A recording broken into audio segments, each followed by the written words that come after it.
How you doing, YouTube? Consulting Joe here with another video.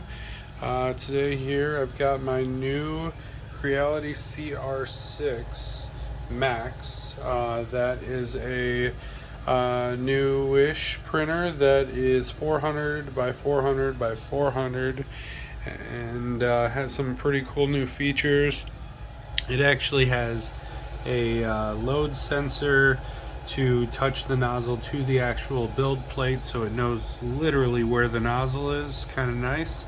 It has a backup sensor to give it an idea of where that is so it doesn't kill itself.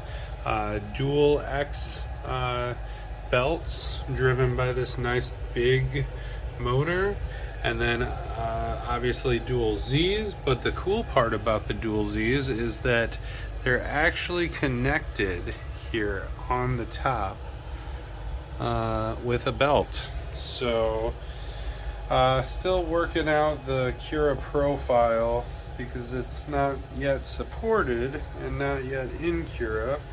The Creality slicer crashes for me on my Mac. Once I get through slicing, it gives me a crashed application every time. So I'm stuck with Cura and haven't dialed in all the settings, but results are still pretty good. I know that one's not perfect, but occasionally I get a skip during the feed after retraction, I believe. So I've already been playing with it a little, so still experimenting. Apparently I've got some pieces coming up already, but very nice printer overall. Just kind of a pain because of the long Bowden tube with that skip issue that you just heard. So subscribe and like for more. I hope to have some updates here shortly. If you've got one of these printers, leave a comment and let me know what you think.